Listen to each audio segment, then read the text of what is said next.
Hello there. So, back in February 2020, which was almost 2 years ago somehow, I made a video on this channel where I talked you through my entire Green Day collection at the time.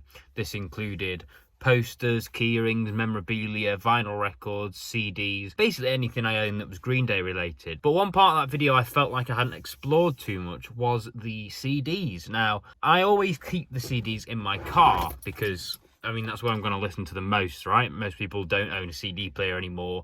We stream everything or watch it on YouTube or Alexa nowadays. So I keep the CDs in here in my car. So I thought I'd do a full run through of all the CDs I own and hope you like it. So let's get CDing.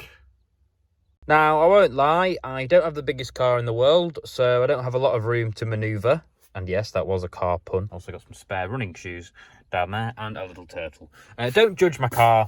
We're just here for the CDs, okay? It's not a car tour, it's a CD tour. So let's get on with it! We open it up, and the first couple of CDs, most of these are in date order, by the way. But we start off, of course, with 1039 Smoothed Out Slappy Hours, which for you super fans out there will know this is actually a compilation album. It's a collection of their early songs as well as the full debut album, which is just titled 39 Smooth. 39 Smooth, the album, actually only includes 10 tracks up to The Judge's Daughter, whereas 1039 Smoothed Out Slappy Hours includes 19 tracks. So, little fact for you there. Number 2, we have Kaplunk, a massively underrated album in my opinion, because it's the second studio album they ever did. I think it's overlooked. It's a bit rough cut, it's not as finely tuned or clean sounding as Dookie or any of the albums that followed, so a lot of people overlook this one, but there are some absolute tunes on there, as you can see. My favourites of which are 2000 Light Years Away, Christie Road and One of My Lies. They are absolute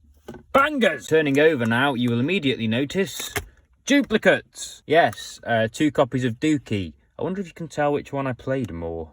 I think it's that one. It looks more faded, kind of. Anyway, yeah, I played Dookie so much that the CD kind of got scratched and scuffed and skipped songs, so I got another copy. I feel like if there's any album of Green Day's that you're going to listen to a billion times, it's going to be Dookie, right?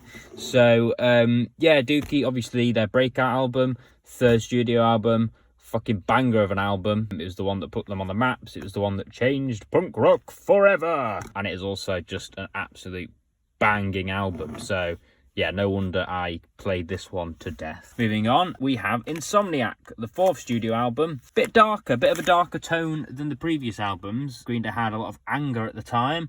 They were still coping with becoming multimillionaires and massive successes. And they got called sellouts by a lot of people, which rightly pissed them off, I guess. So yeah, they wrote this album sort of as a response, particularly the song 86, which is about them being banned from Gilman Street. So yeah, bit of a darker tone, but a brilliant album. And now we move on to my favourite album by Green Day. That's right, it's not Dookie or American Idiot, it's Nimrod, my favourite album of all time. Not just Green Day's album, my favourite album of all time is Nimrod. This album is kind of everything I love in an album. It's just got a mixture of kind of everything. It's got a mixture of hardcore punk rock, like Platypus and Take Back. They're really heavy. It's got some classic songs, which sound more like the Dookie era, in my opinion, like Nice Guys Finish Last. It's got some slower songs, the famous Good Riddance, Time of Your Life. It's got some ska. It's got all sorts. It's just a treasure trove of fantastic songs. I can't say there's a song on here that I'd ever skip. An 18-track album, about 50 minutes long, if I'm right. And yeah, it's just absolutely brilliant, which is why I have these. Yes, that's right. 2 more Nimrods. I'll be honest with you, I can't remember why I've got another copy of the original Nimrod. I don't think I played that one to death like I did with Dookie. Maybe I just saw it and bought it, or maybe I got it as a gift. I don't know, but I feel like as it's my favourite album, it makes sense I have 2, right? Sure, why not? And this one here, now, you might be wondering what this is. This is the Australian version. Basically, all the songs are in an Australian accent. He goes, "Nice Guys Finished Last, mate. No, he doesn't. It has 4 bonus tracks on this one, all 4 of which are on Shenanigans, and I'm going to try and remember which ones they are for you. I think it's Suffocate, Do Da Da, Desensitized, and You Lied. It also has a lovely orange glow to it, and with those 4 added tracks, it makes it about an hour long, so perfect for me. An hour of Nimrod? Yes, please. Moving on to another orange disc. Warning! This album gets a bit of shtick. It's the album before American Idiot. It's their 6th studio album, and at the time, album sales weren't great. The band was sort of tailing off, losing relevance, some would say, and this was the album they put out in the year 2000, which was sadly a bit of a stinker. It didn't do well sales-wise, and it then prompted a few years of hiatus before Green Day came back with American Idiot. I won't mention Cigarettes and Valentines because I don't quite know the full story there.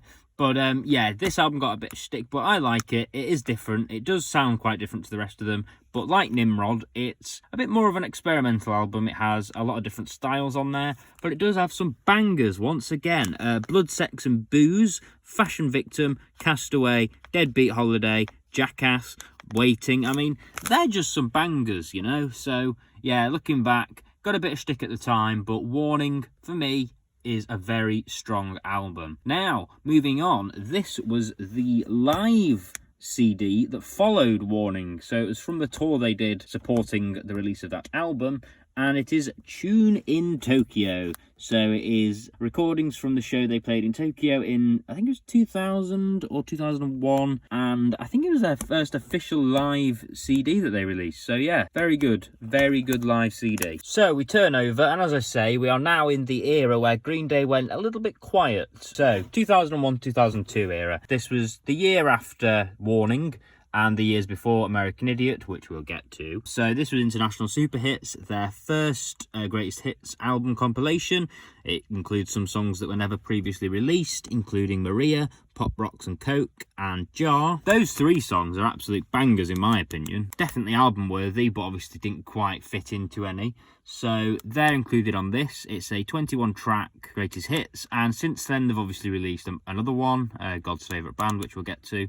But yes, following their greatest hits album, they brought out a compilation / outtake / B-sides record, which is Shenanigans. So this was just songs again that didn't quite make the cut, and a couple of covers and things like that. I really like this album. Suffocate, Desensitized, You Lied, Outsider. First 4 absolute bangers in my opinion.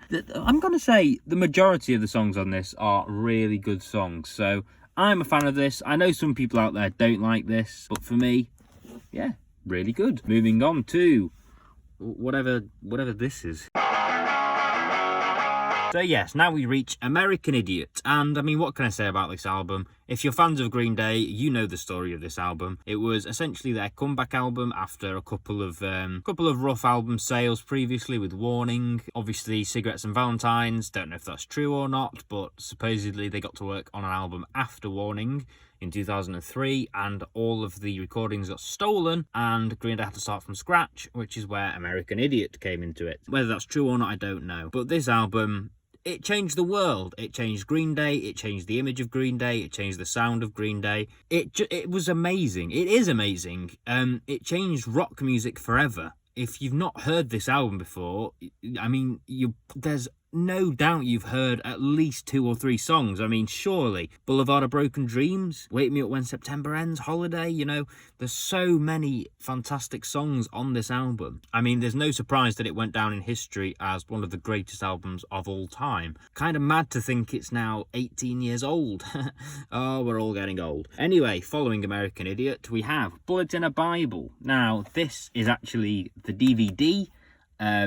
Don't really know why it's in my car, because that ain't going to play a DVD. So, yes, we'll go on to the CD version. So you may notice a big gap underneath Bullet in a Bible there. That is because, much like Dookie, I have played this so much that it's kind of knackered now. It doesn't play, and it skips tracks, and it's scratched. So I'm hoping to buy a replacement, which will then live there. See, I'm very organised. But anyway, yes, Bullet in a Bible. This was from the tour that supported American Idiot. It came with the live DVD, which is absolutely insane. A lot of people argue it's the best live performance they've ever done. A lot of people argue it's one of the best performances a band has ever done, full stop. I agree with both of them, personally. It was such a fantastic sounding and looking show. It's epic. I think there's 14 tracks officially on the CD, although I know they played more on the actual day, of course. But yeah, such a brilliant sounding live album, so do check that out if you're a fan of American Idiot, and why wouldn't you be? It's amazing. Moving on to Blank. Moving on to 21st Century Breakdown. I'm just getting flashbacks to when I did my complete Green Day collection video, and I was just rattling through like the vinyls and the CDs and stuff, and I came to edit the video and it was like 40 minutes long. I've got a feeling this is going to be another long video, so sorry. So yes, 21st Century Breakdown. Always going to be a hard one, following up American Idiot, one of the best albums of all time. But I think they did a pretty smack bang good job. So it was nearly 5 years between the release of American Idiot and 21st Century Breakdown. So obviously fans were itching for new Green Day, and they delivered with what is their longest studio album to date. Yeah, the album's like 1 hour and 10 minutes long. It has 18 tracks, and I don't think a single track is less than 3 minutes long. Most of them average about 4.5 minutes, so it's a hefty old album. I remember on first listen thinking, this is like listening to a movie. The album's actually split up into acts, so you've got Act 1, which is Heroes and Cons, Act 2, Charlatans and Saints, and Act 3, Horseshoes and Hand Grenades. It's just a big old boy of an album, but that doesn't take away that it's a very, very strong album. A lot of people my age, 23, 24... I just got my age wrong, I'm nearly 26. That's depressing. A lot of people my age in their mid-20s, this was sort of their growing up album. Like a lot of people I know, they were like 13, 14 when this album was released, so that was like their high school album or whatever.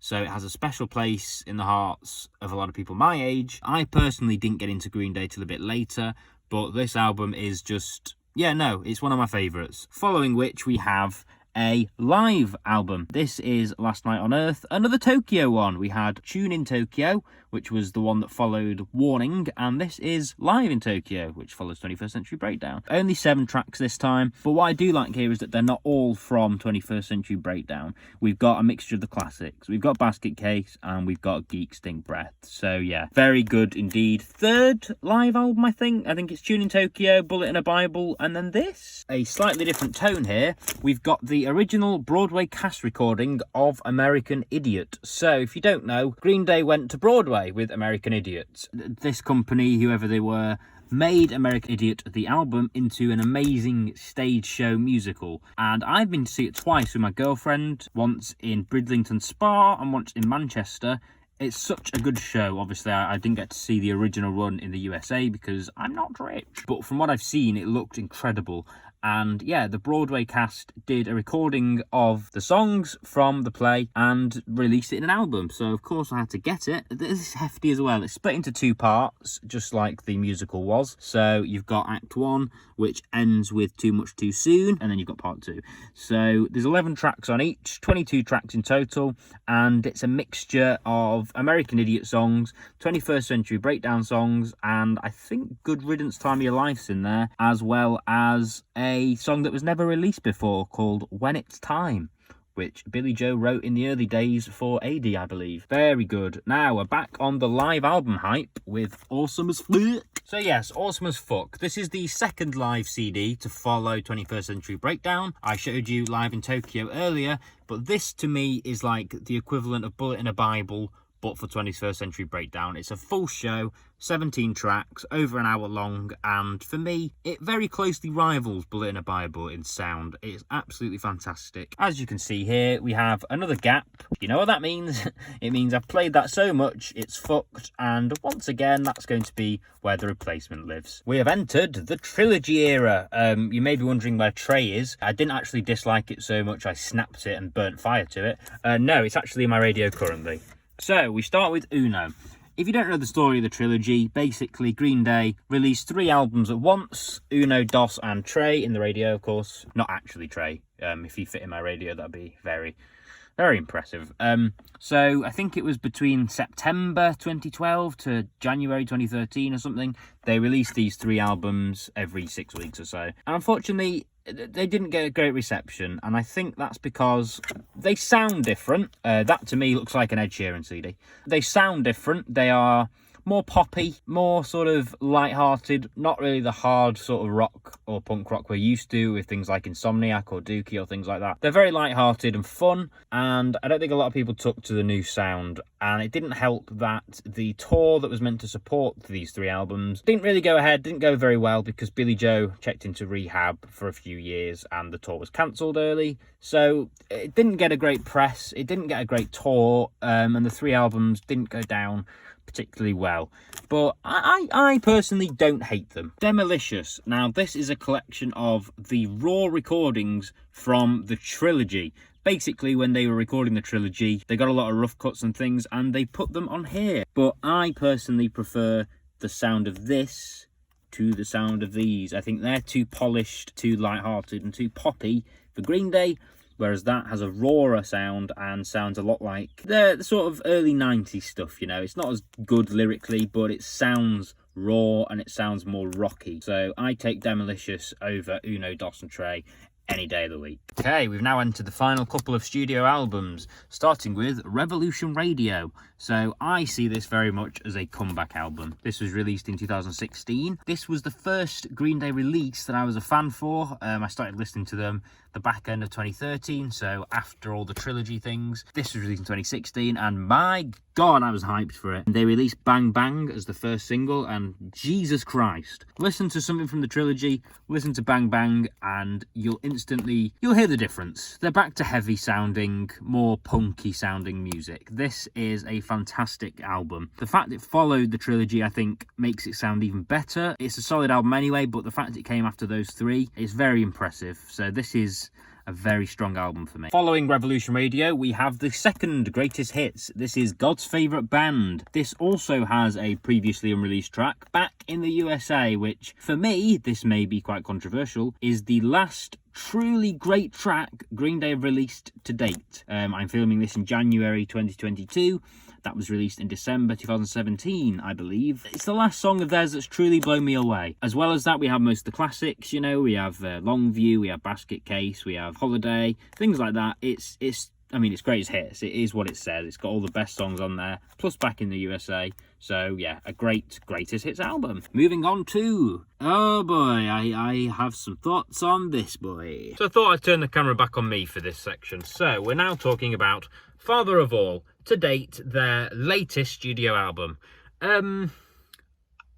It's okay. What I will say is, for me personally, it feels like a step back from Revolution Radio. I feel like we got over that poppy sound, we got over that sort of half-arsed lyrics. That all, to me, died after the trilogy, and then we came back with Revolution Radio, which to me sounded very back to basics. It sounded more like 21st Century Breakdown or American Idiot. And I felt like when they released Back in the USA, I thought, we're going back in the direction I like here. We're going back to this sort of hard-sounding rock. And then this came out.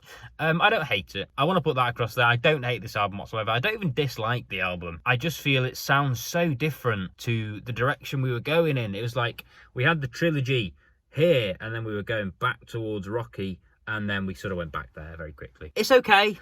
It's only like 26 minutes long. It has 10 tracks. I like a couple tracks on there. You know, I like Stab You in the Heart. I like Sugar Youth. I like Graffitier. I think Graffiti is probably the most Green Day sounding song on there, along with Sugar Youth. Yeah, it's a good album, but I don't love it. I don't love it. I'll be quite honest with you. And following Father of All, we have this, which has only just been released at the time of recording. Green Day BBC Sessions. So, this was released in December 2021. It's a collection of live recordings they did at the BBC. It says it in the name, really. So after the release of Dookie, Insomniac, Nimrod and Warning, if I remember correctly. They went to the BBC and recorded 4 tracks off each album after the release of each album. I mean, they sound so good on this. I mean, of course, they've got the BBC production behind it, so it's gonna sound fantastic. But, oh my God, it's so clean. Like I've said it before, Green Day as a band are so tight and they're so good. But you've got to remember that by this point, they hadn't been playing together 35 years like they have now. They were pretty early. These were recorded between like 1994 and 2001. So they were pretty fresh at the time, and they just sound so tight. They sound like they've been playing for 20 years, even back then. Yeah, really solid live album. Fantastic. So, you may think that's the end now. No, I've got a lot more CDs, which I will go through now. Yes, so I've got a lot more, I guess, unofficial Green Day CDs. So I won't spend too long going through these. So I've got a lot of ones like live shows from the 90s or radio shows and things like that. Starting with this, Green Day on the Radio, 1992. As you can see, the boys were very young. The radio was it's right there and I can't fucking read it. WFMU FM radio. It's basically just a lot of the very early recordings from Kaplunk and 39 Smooth. It's pre-Dookie, of course, so yeah, some very old tracks there. Very rough, but still a good listen. This is just called Live 92, and it's actually a lot of the same recordings as that one. I think they just, whoever made the CD, got a load of recordings from the internet that they performed live in 1992, and a lot of them were from that CD. So that's basically a carbon copy of that with a couple of different ones in there. This one is called Bowling, Bowling, Bowling, Parking, Parking. This is an official Green Day release. It was from a live show they did in 1996, I believe. And this one is weird. It's labelled as Green Day Unplugged 1996. That's a fucking lie. That has got songs from Warning on there. So I think it was 96, but yeah, that's just got a mixture of songs, basically. And a lot of them are acoustic, so that's correct. But yeah, no, that's wrong. Following those, we've got the single for Time of Your Life, which is obviously released along with Nimrod, as well as Time of Your Life, Good Riddance. We've got Desensitized and Rotting. Again, you will find these on Shenanigans or the Australian version of Nimrod. Foot in Mouth. I believe this was also a 1996 recording. I'm wrong, I've just read it's 1997. Filmed in Japan, 1997, so you get songs from Nimrod on there. Decent live album. I think that's another one I've got on my list of ones I've listened to so much that it's sort of scratched, so I might need to find a replacement for that one. We've then got Green Day House of Blues, 1998. Says what it is on the tin there, really. Performances from 1998 at the House of Blues. Following that, it's a bit of a weird one. This is just called Green Day, and it's a greatest hits album. It was released in 2012, just before the trilogy, but it's really weird because if you look online, if you can find it anywhere, it says it's an official release by Reprise. It actually has the logo there, if you can see, but it doesn't sound official. Obviously, Green Day songs have a fair bit of swearing in. They're all censored, which makes me think it's not official. Why would you be listening to a song and then it just goes when it swears? It makes this weird, like, static noise for censorship. I don't know. It's got the Reprise on there, the Reprise logo there. It says it's official online, but I don't think it is, to be honest. And now we move on to side projects / solo projects. So, starting off with The Network, their first album, Money Money 2020, which was released in 2003. Just before American Idiots. When I first heard this, I wasn't a big fan. I thought it was too weird, too different, I guess, from Green Day. But then I kept listening to it. I kept thinking, I'll give it a chance and see if I warm to it. I warmed to it. It's amazing. I love it a lot. So you can imagine my surprise when in December 2020, they announced a follow-up, Money Money 2020 Part 2. That, in my opinion, is honestly better than Father of All. That was the best thing they released in 2020. Speaking of things they released in 2020, we will get to you shortly. But moving on from The Network, which is a brilliant side project, we go to Foxborough Hot Tubs. So Foxborough Hot Tubs was another side project Green Day released in 2008 with this album Stop, Drop and Roll. Now, this is more kind of like the trilogy, in my opinion. This sounds a bit more like DOS and a bit more like Father of All. It's a bit poppy. It's a mixture of 60s and 70s rock and a bit of everything in there. So yeah, Foxborough Hot Tubs, another side project, which is fantastic, and that was released just before 21st Century Breakdown. We then have Billy Joe's solo effort, which was No Fun Mondays. So if you remember in the dark days of March 2020, when the world went into lockdown, Billy Joe thought he'd treat us all and release a cover every Monday on the Green Day YouTube channel, and he did some really good covers. I didn't know all of them, but I really liked ones like Kids in America and I Think We're Alone Now. There's a couple in there that I really do like, so I thought I had to get that and add to the collection. So Green Day actually did 3 releases in 2020. That means Father of All, No Fun Mondays, and the Network Money Money 2020 Part 2. Now, some of you eagle-eyed viewers may notice this isn't Green Day. Yeah, I've got a couple of pages now that aren't really Green Day related, so I'm just going to fly through these. Nirvana, Nevermind. Played so much I've broke it again, so I'm going to replace it. Nirvana, Greatest Hits, so that's got a lot of Nevermind on it, but some more obscure songs there. I do like Nirvana. I've got David Bowie, Legacy. I'm a fan of Bowie. Moving on, we've got Dinosaur Pileup. They're a smaller band that come from Leeds. I've seen them twice live, I think. They're amazing. They're quite heavy rock. So we've got 1111, and we've got their latest studio album, Celebrity Mansions, which is nearly 3 years old. So release a new album, Dinosaur Pileup. I'm waiting. And then my friend Chris got me the Ramones' Greatest Hits. Obviously, he joined the dots. He said, if you like Green Day, you're going to like the Ramones. He was right. I now like the Ramones, so I've got the Greatest Hits. And then we've got Bohemian Rhapsody, which was the soundtrack to the movie by Queen, obviously. The last couple of CDs I've got is the BoJack Horseman soundtrack. I got really into BoJack Horseman a couple of years ago, so I thought I'd kept the soundtrack, apparently. Never actually played it yet, but it lives with the other CDs. And I've got the American Idiot single, backed by some B-sides, Shoplifter and Governator, 2 very strong songs. And that brings us to the end of my current CD collection. So, yeah. Played it, mate. Bit annoying, isn't it? Bit. Ooh. Anyway, yes, that is it. That is my entire Green Day and Others CD collection. I hope you enjoyed it. I've got a feeling it's going to be a bit of a long video because I went through them all and yapped on through every single one. But I hope you enjoyed it. If you did, let me know what else I should do on this channel. I've kind of been swayed over to the dark side of TikTok now, so I don't really post full videos on here anymore. But if you liked it, maybe I will. I need to pose for a thumbnail now, don't I? Because otherwise people will click off. Take this fucking thing down. Okay, I'll pose. What should I do? Okay, do that.